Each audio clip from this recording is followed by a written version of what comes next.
Bueno, iniciamos entonces el segundo bloque, jovencitos. ¿Sí? Vamos a ver algunas propiedades que se presentan con las bisectrices tanto interiores como exteriores en un triángulo. Si yo tengo un triángulo ABC, por ejemplo, y trazo dos bisectrices interiores, este punto tiene un nombre.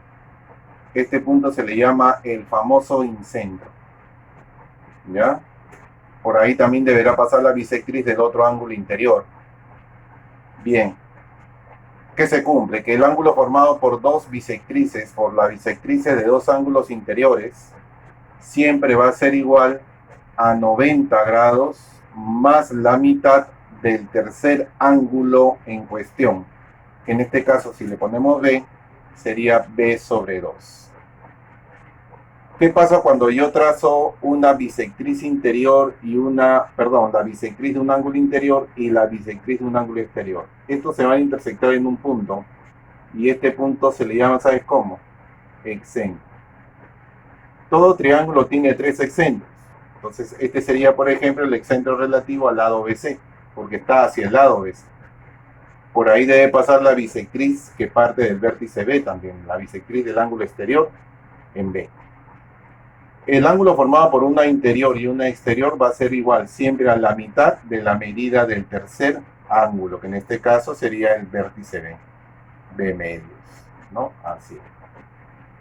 Y luego tendríamos por acá la medida del ángulo formado por dos bisectrices exteriores. Este punto también vendría a ser el excentro. En este caso el tercer ángulo vendría a ser A y el valor de X vendría a ser igual simplemente a 90 grados menos la mitad del tercer ángulo. Dese cuenta, ¿no? Cuando son dos interiores es 90 más la mitad. Cuando son dos exteriores es 90 menos la mitad. Cuando es una interior y una exterior, solamente es la mitad. Ojo, una recomendación cuando te encuentres con un triángulo donde un ángulo sea el doble del otro, 2 alfa, alfa. Te recomienda hacer lo siguiente: hacer un trazo interior con la condición de que la medida de este ángulo sea alfa. O sea, tú haces el trazo con la condición de que este ángulo sea igual al ángulo simple. Eso es un trazo auxiliar. ¿Qué sucede?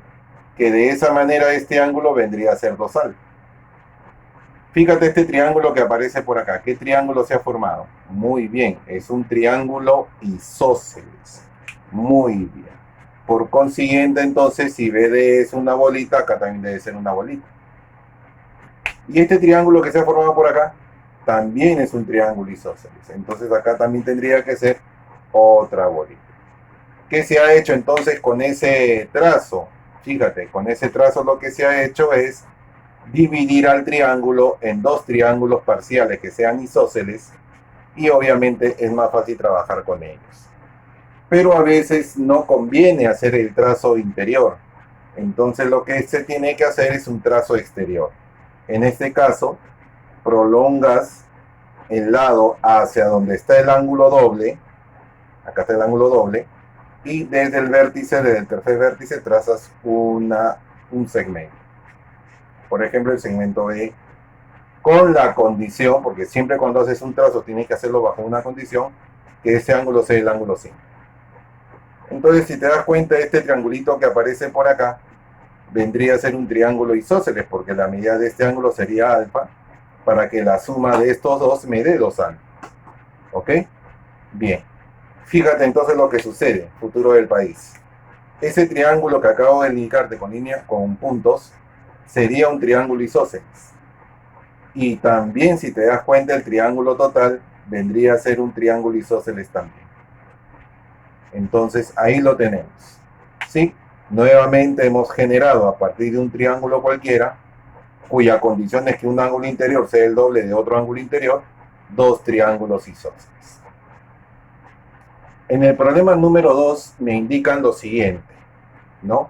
No recuerdo en realidad cuánto es A más B, o sea, dice en un triángulo ABC por el incentro, que ya lo conocemos, se traza una paralela al lado AC que intersecta a AB en el punto P y intersecta a BC en el punto Q.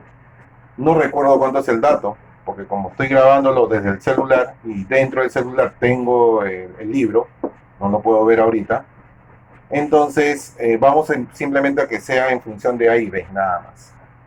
Bien, nos piden calcular PQ sabiendo que el segmento, esta recta es paralela al lado AC. Si es el incentro, entonces, jóvenes, quiere decir que si yo uno el punto A con el punto I, esto debe ser una bisectriz, ¿verdad? ¿Estamos de acuerdo o no? Y igualmente, ¿no? Acuérdate que por el incentro pasan las bisectrices interiores, teta y teta. Como esta recta PQ es paralela con la recta AC, por alternos internos el alfa lo puedo pasar para arriba. Y este teta también por alternos internos lo pasamos acá arriba.